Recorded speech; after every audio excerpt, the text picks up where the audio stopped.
Hi, this is next in the series of image to diagnosis on sonography.in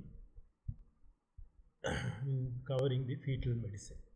This is a 20-week fetus and this is the longitudinal scan of the fetal spine showing the thoracic, lumbar and the sacral spine up to the tip of the sacrum. It looks normal, but it is not true. This case is to show how a diligent application of a basic principle of sonography will reveal a significant diagnosis and help to avoid an error in diagnosis.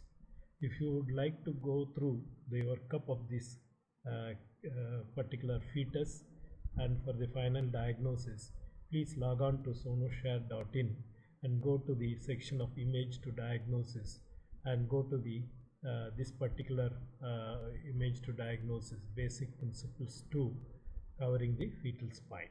Thank you.